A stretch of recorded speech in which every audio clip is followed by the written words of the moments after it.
然后接下来的话，那我们在第二位嘉宾这一块的话，因为其实刚才张老师，包括刚才在这个留言里面也有人在问说，如果行业里面都已经应用了 DNN 会好看吗？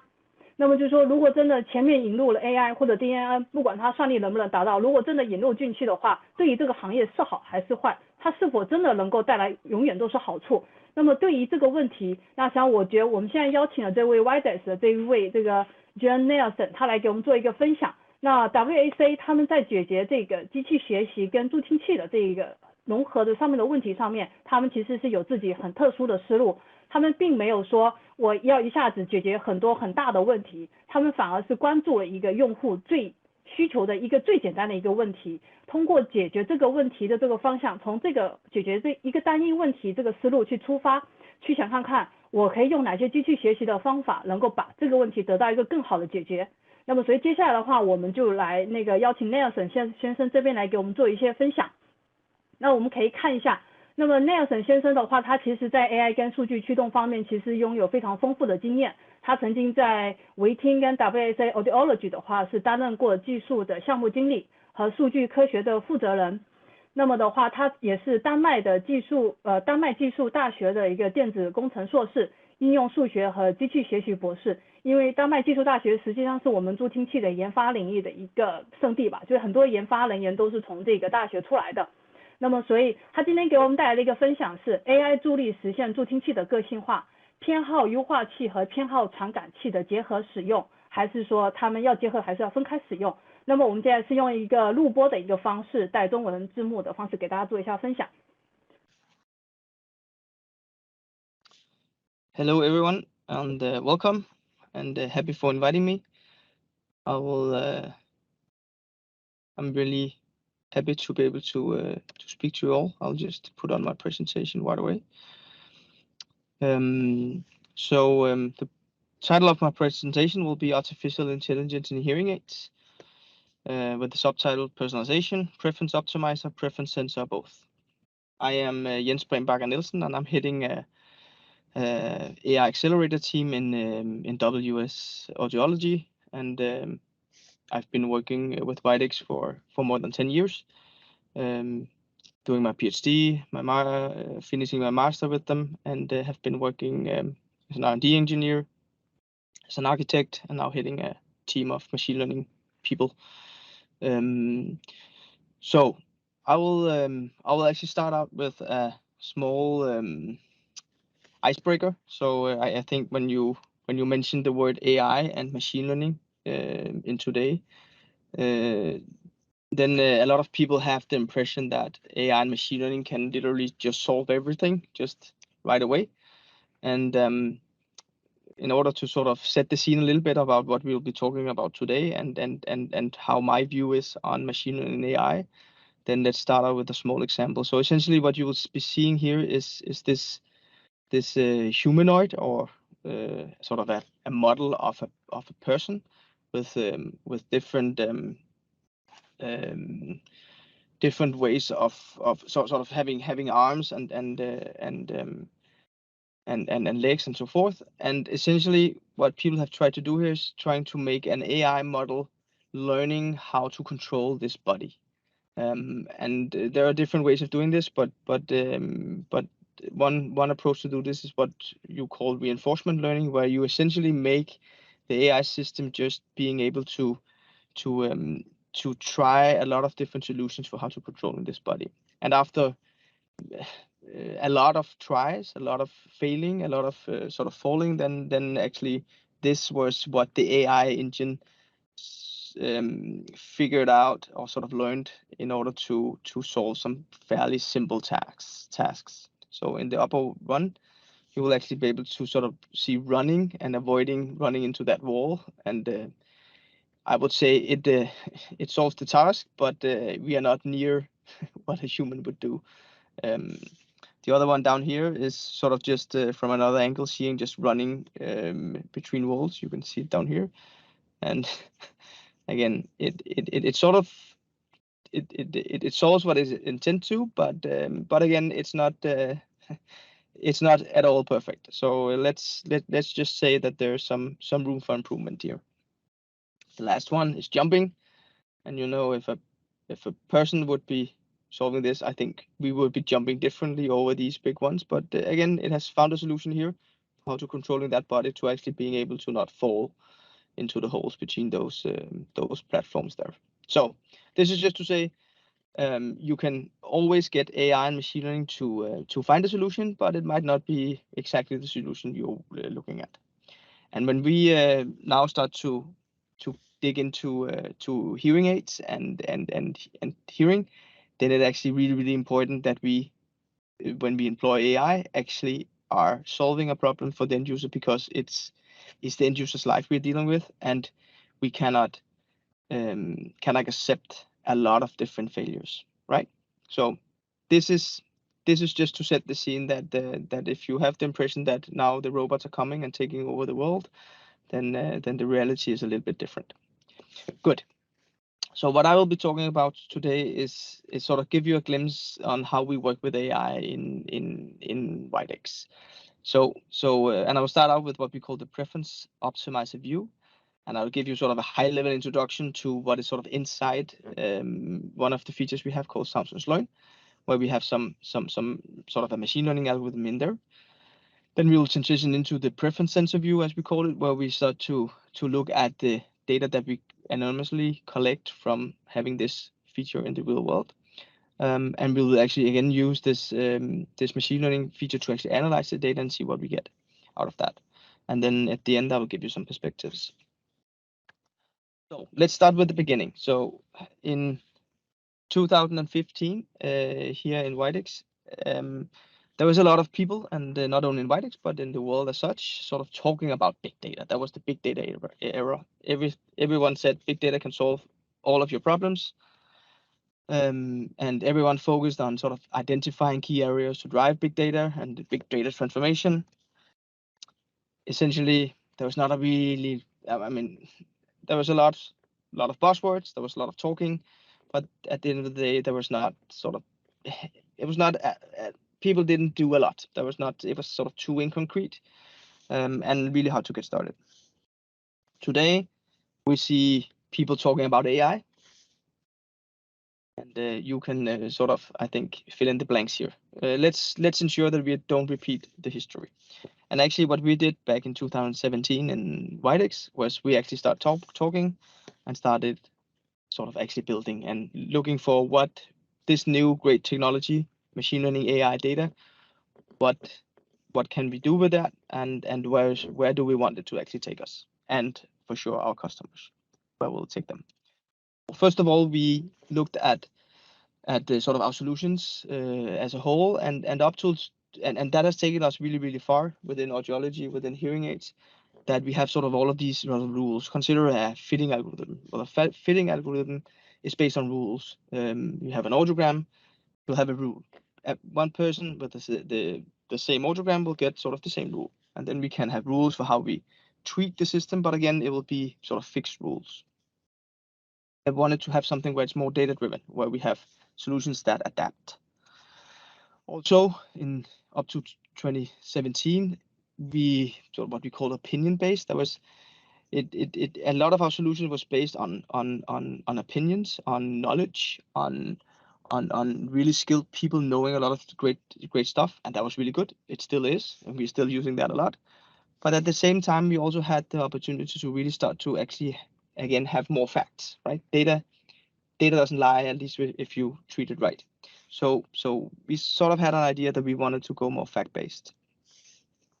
Then also, and to me, this is really important, our systems, hearing aids as such, fitting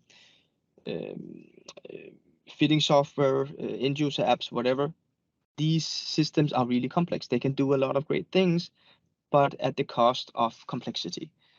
So what we could do with sort of taking a more data-driven or machine learning approach, we might actually be able to simplify certain tasks and make these systems more intuitively, and thereby more valuable to whoever uses them, being the end user or being the audiologist.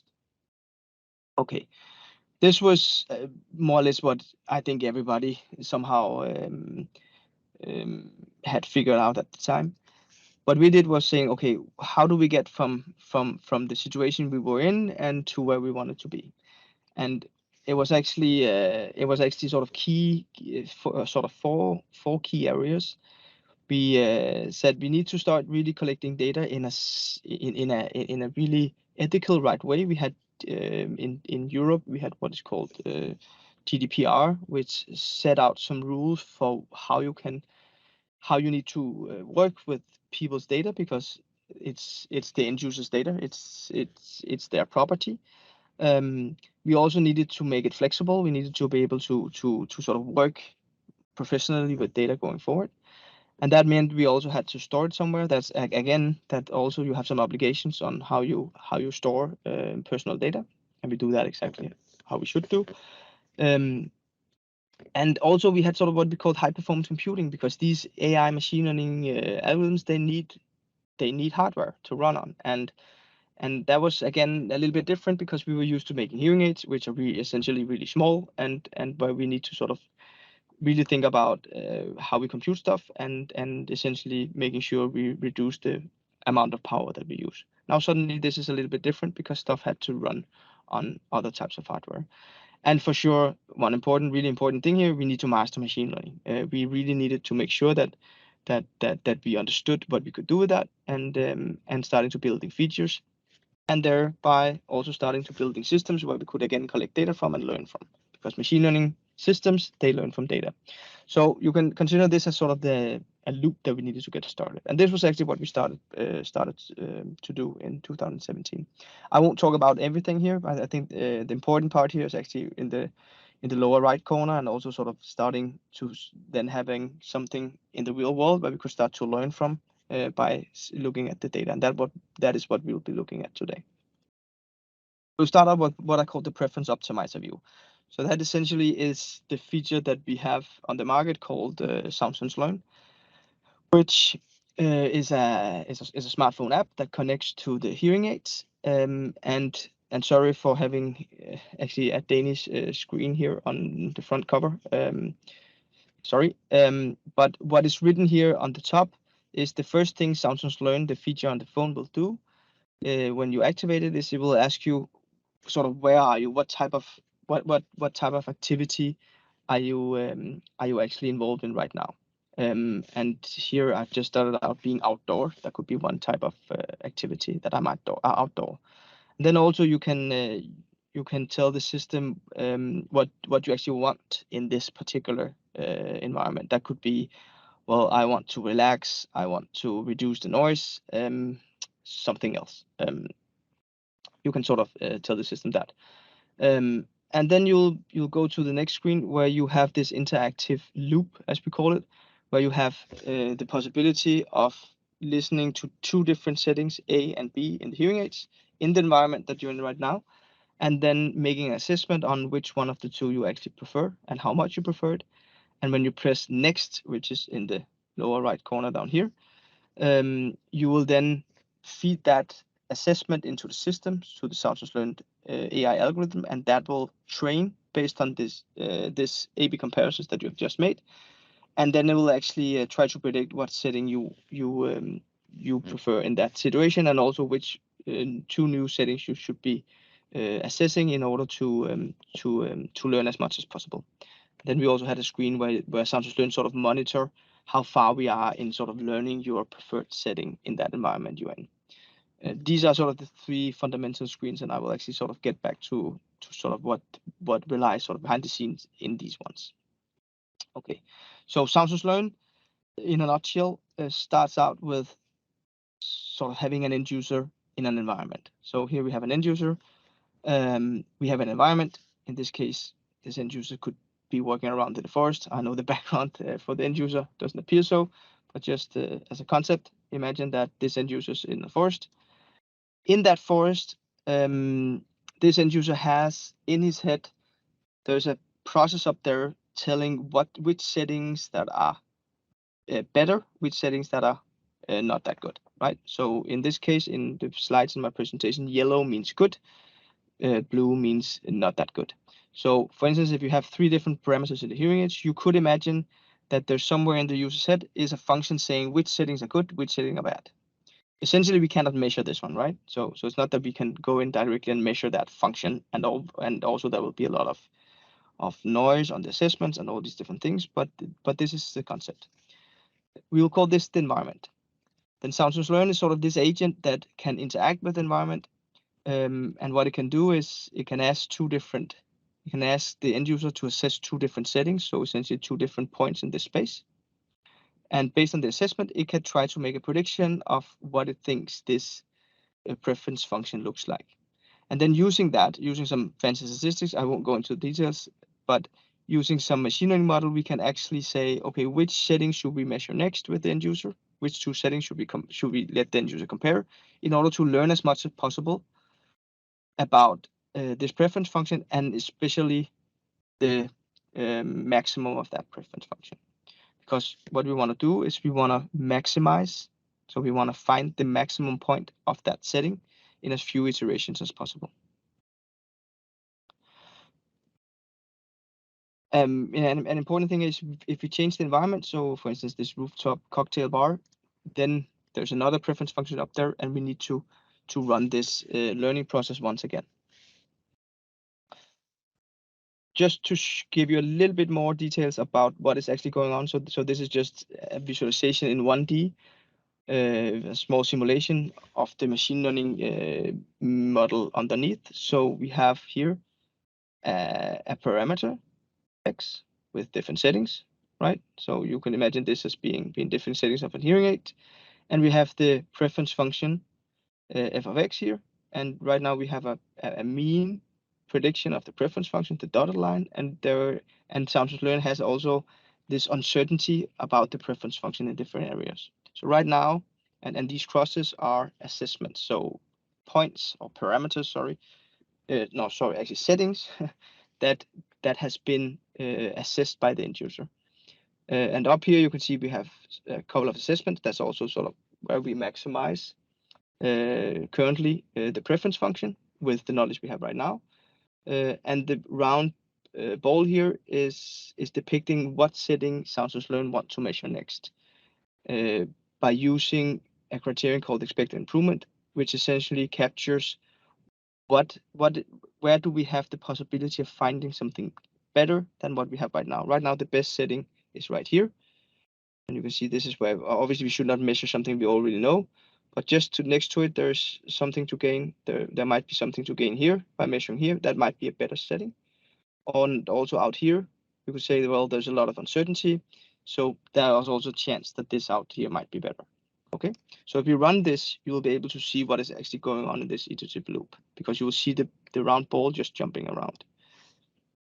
And I'll actually go out here and figure out that this might be better, but knowing that, okay, or with the result that this area is actually better. This is sort of simulations. We can actually also look at a real Samsung Learn session. So Samsung Learn is adapting 3 different equalizer bands, so bass, middle, and treble, in this these 3 axes. And I just need to pause this, I guess. So if we stop here, this is the first state. So it will be comparing this setting with this setting, asking the end user to compare that. This setting and this setting. And the end user will give an assessment. Based on that, it will make a prediction of the preference function in the entire, should we say, parameter space. And then we'll actually, then it will actually just go from there. So what you're able to see that to begin with, it will sort of randomly sample until a certain point where it starts to know something. That's actually right now. Now it has an idea that at least this area down here is worse than this one up here, right? That appears to be the case. But you will actually end up seeing that it will actually evolve over here and sort of stabilizing out over there.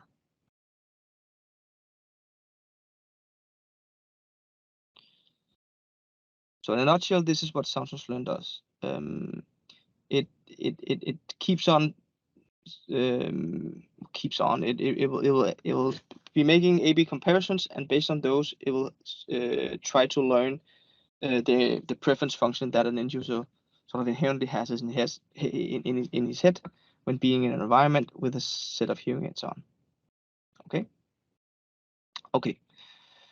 So the preference sensor view. We have had this feature on the market for a couple of years and are collecting data from it. So what we can actually use there is we can, again, as I said, to begin with, we have these tags of sort of the environment and also what the end user would like to achieve with sort of training as setting in the hearing aid. We have all these A/B comparisons for an end user that he or she is going through while trying to optimize the setting. And also we have the learning progress. We have a lot of those. So we have here's more than 100K of these sort of Samsung Learn sessions with environment tags, A/B comparisons, and sort of the progress along the way. So let's consider that as being sort of a data point, a file. And we have a lot of those, and we could start to work with those. So we can say, let's try to say across users in the entire world, let's try to aggregate for one environment tag all the A/B comparisons. So the way we are doing that is we're saying, well, we will only look at people who has run an entire Samsung Learn session. So going all the way through to achieving 100% progress.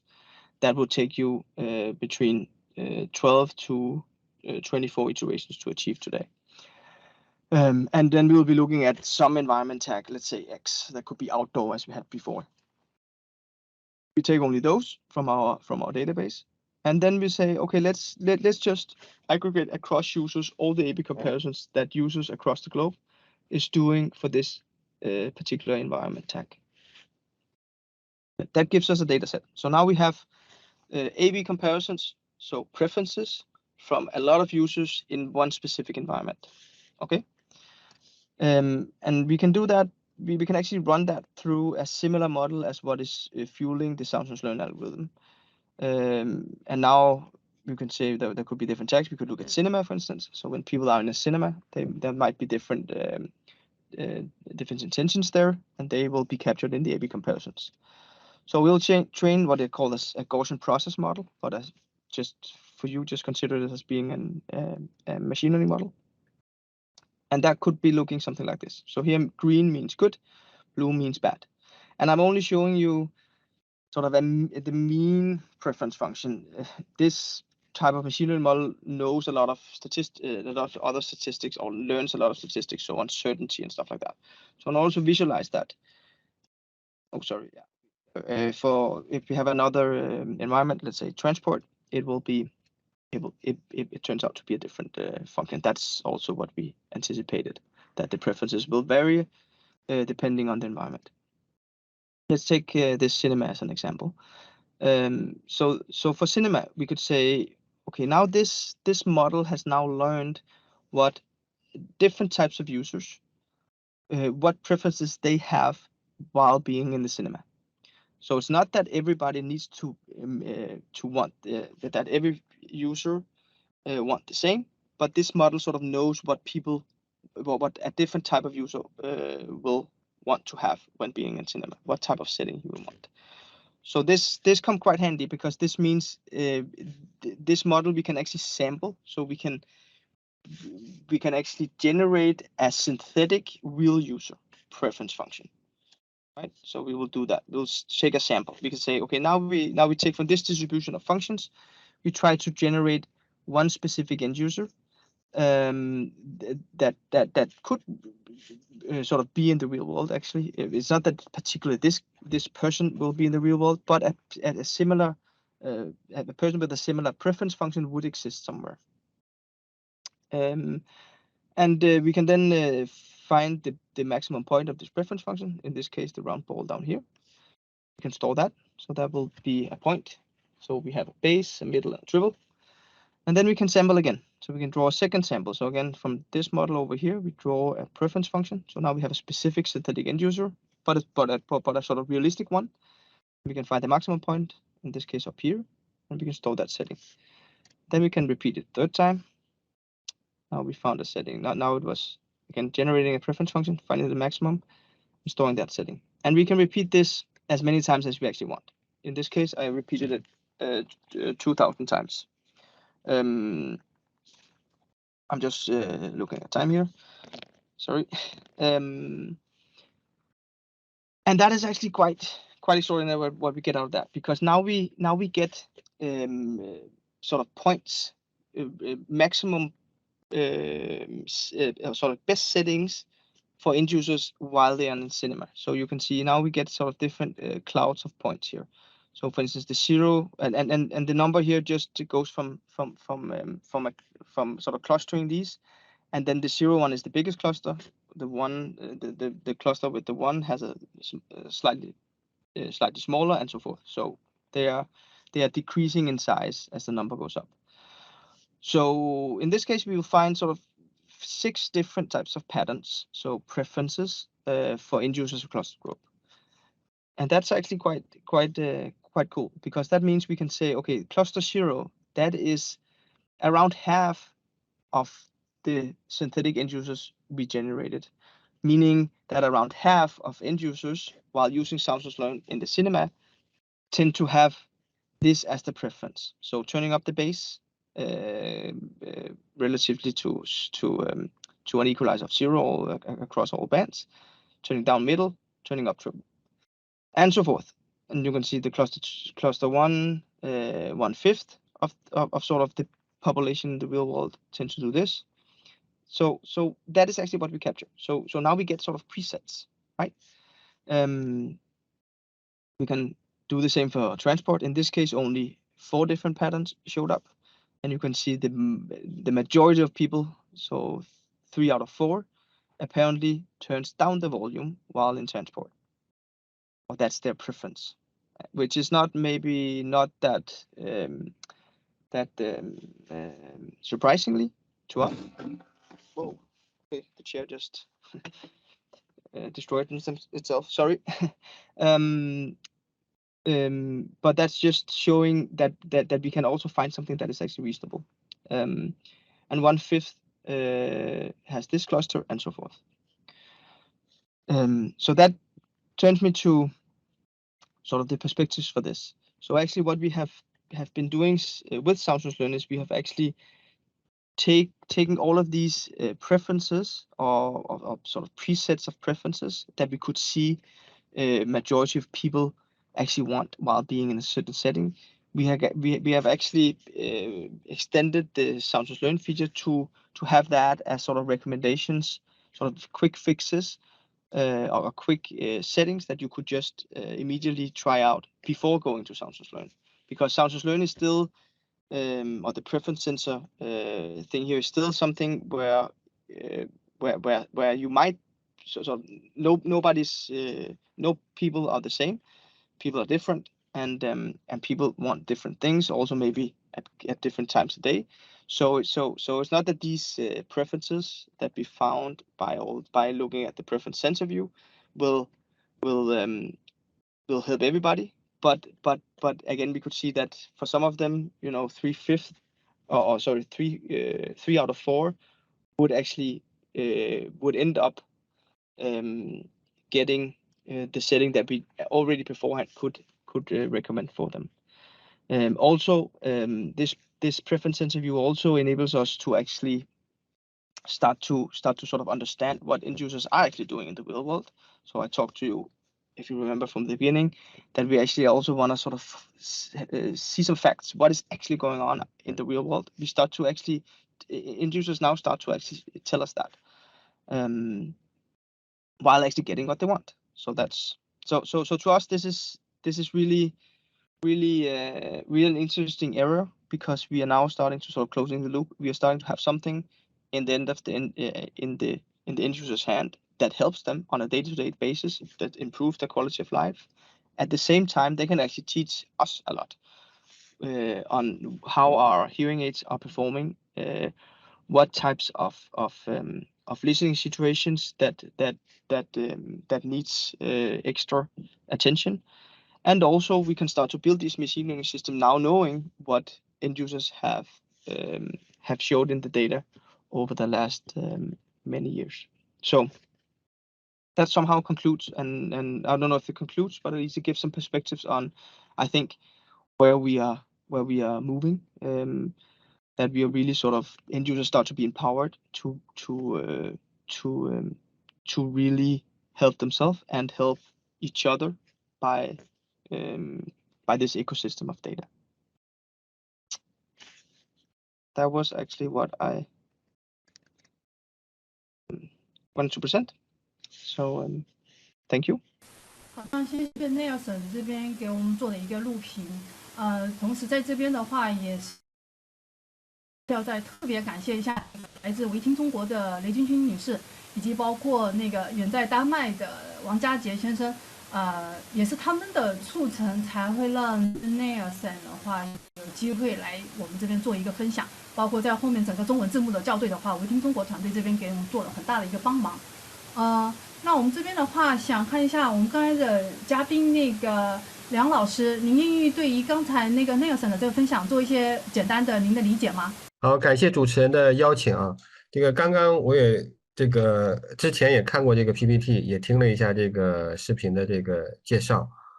应该说我还是抱着一个学习者的一个态度。然后呢，我也查阅了一下这个 PPT 当中列的那2篇文献。那今天呢，我也匆匆的上午呢读了一下。那读了2篇文献之后呢，可能对这个整个的讲解过程的理解相对来讲会更好一些吧，可能也不一定说的对哈。那我个人对这个理解的应用呢，应该说是一个蛮有前景的一个应用方式了。那它整个这个设计方式，其实我的理解就是说有一个 APP 嘛，然后呢你有 A、B 选择嘛，那每个 A 和 B 的2种选择呢，就对应的是不同的参数设计方式。那我查它那个文献当中所写的呢是3个频点或者是4个频点，就是低、中、高频各选3到4个频点的增益。那每个配置就 A 选择和 B 选择，它这个4个频点或者3个频点的增益都是不一样的。那当然是根据你所听的这个不同的声音是什么来做选择。那用户在选择的过程当中呢，那其实对于这个系统来讲，它就是一个学习的过程。那刚刚 Nelson 也在讲，他的学习过程呢，用的是一个高斯过程。那如果有理工科基础的朋友们呢，可以去稍微查一下文献，什么是高斯过程。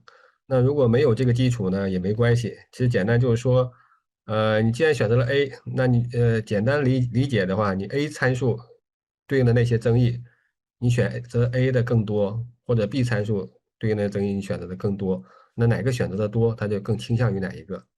那当然了，这个不是说 A 对应的是一组参数，B 的是另外一组，有可能你这一次选择的 A 跟下一次选择的 B，它俩的结果对应的参数可能是比较相近的，就这整个是一个盲的一个过程。那也是为了避免这个过程当中你有一些主观的倾向性。那它的一个方法的用高斯过程的一个好处在哪里呢？就是说，它不像我们深度学习、深度神经网络，你需要大量的数据去做训练。那这个用户的配合度是不太可能去做这么一个长时间的选择去配合的。那高斯过程的一个好处就是说，它是非参数的一个优化过程，就它会学的比较快。那所以呢，文献当中有说是5到10分钟，或者最多20分钟，那这个用户就已经选择完了，那就给出一个参数了。那在文献当中，可能也讲了一些这个PPT 当中没有说的一些问题哈。也做了一个这个，就是它的一些问题点的一些展望和一些升级的可能性。就是说它本身的测试过程当中，可能选择的音频好像是以音乐为主如果是语音呢，可能其他方面的这个对于传统的就是这个听力处方的一个效果呢，并没有改善的那么的明显。那这个可能也是他们后面更进一步的一个改进的工作的所在。那当然，我阅读的是他那个上面给出来的，应该是2019年的那篇文献，还有2014年的那篇文献，可能最新的成果是不是会有更好的一个更新的成果展示？那我只是把我一个粗浅的理解跟大家分享一下，也不知道对不对，也欢迎微听中国的帮我批评指正。好，谢谢大家。好，非常谢谢梁老师，给我们对这个 Nelson 这边那个做一个比较清晰的一个解释。刚才因为我们也说这是一个录播的环节，那所以 Q&A 的部分的话，我们是事先的话让那个南京工程学院的梁瑞宇教授先给我们准备了一些问题，然后我们也把这个问题发给 Nelson， 然后让他来给我们做一个回答。所以接下来会有5分钟的一个 Q&A 时间，我们大家看一下。Okay.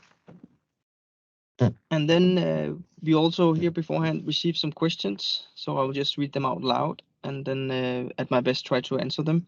So one of the first one that came in was, as we know, Widex AI utilizes users' feedback to adjust parameters of the hearing aids. What parameters, features are involved? Do you adjust basic equalizer parameters only, for instance, gain and compression, or do you include features like noise reduction and feedback cancellation as well?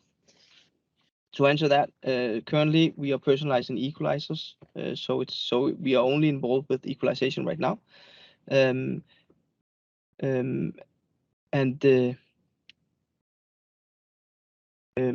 sort of that equalization comes on top of everything else that is going on in the hearing aid. So as such, we still have our sound classifier running, and we have sort of adaptive systems that, based on the sound class, will also adjust the setting. So we still have all of that involved, but this Sound+Learn feature, the mount which is now part of my sound that is driven by AI, that is only adjusting an equalizer that sort of comes on top. And then the second question that came in, if noise cancellation is not included for the AI-based adjustments when the listening environment changes, will the previous fitting not be appropriate for the new environment? And I think I just answered that before, because we still sort of rely on the fitting. It's not that we override the fitting, we just put something on top of the fitting. So question that would be no, still the fitting is still relevant, but Sound+Learn as such just puts a sort of a small layer on top. The third question that came in the app, users are asked to do multiple A/B tests. Will all these actions all be collected and be reused in the future? And as I said in my presentation, the A/B comparisons are collected anonymously, and actually the recommendations that you now find in my sound, as I just went through in my presentation, are actually learned based on all these collected comparisons. So yes, we are actually using those, and we are actually using those to make new great features for the end users. The fourth question that came in, how do you use data from existing users' preferences data to accelerate or simplify new users' fitting? So currently we are not using the preferences directly for the fittings of new end users. The preferences, as I said, is part of the app universe. But we have a feature in our fitting software called Real Life Insights, where the hearing care professional can actually look into if the end users give them a consent to actually see the data. They can actually go in and see the different equalizer settings that the end users have optimized or trained, if you want, with Sound+Learn. They will also be able to see if the end user had made other adjustments themselves. That's sort of part of the Real Life Insights universe. And this information is something we have made so that the hearing care professional can sort of fine tune the hearing aids based on some of the things that the end users have made themselves with Sound+Learn. So that was actually the fourth question that we saw. So thank you very much for your time, and bye bye. 好的，谢谢刚才那个 Nelson 给我们做的这一个回复。那就是因为我们刚才看到在讨论区的话，还是有蛮多人就是对于这个 A/B test 的话，这个还是蛮有一些就是想要了解的一个东西。但是可能因为这边有一些问题可能会比较更多涉及大概是在研发的方面，那我们会把这些问题的话，就是说可能在统一归纳给到那个维听中国跟维听总部，然后让他们后面在我们公众号组织成文章的时候，我们会在那个我们的文章的最后面再统一回答大家这些问题。啊，谢谢，尤其那个 Free Fire 的问的问题非常的专业。来看一下，在最后这边的话，在关于这边的这一个文章的最后的解释的时候，我想其实是想要分享一个，我看到那个就是 Nelson 在2019年的时候曾经接受了丹麦的一个媒体叫 Doing Digital Difference 的这么一个采访。他在采访中其实他介绍了维听他们在用机器学习应用到在助听器当中他们的一个思路。他们的第一个思路就是说，只是增加一种新的选择。就是说在对于助听器验配当中，他们并没有想说去替代现在传统的验配或者用户的一些操作的习惯，但他们只是想给用户增加一种新的选择。第二就是说成为用户口袋里的一个 AI 听力学家，那就是因为他们理解说，如果你可能在面对一些比较突发的一些小的场景的时候，那验配师并没有在你的身边，那所以他们希望说基于这个 app 的话，能够让它成为你可以放在口袋里面很随身的一个听力学家，它能够解决只是一些小的问题，而不是一个就是说非常大的全面的问题，这是他们想要实现的。然后第三，这一个数据的收集的话，他们是由用户发起的自发的从无到有的一个数据的收集，所以并不是基于说这个云端的大数据来做，而是用户自己一点点把这个数据给收集起来的。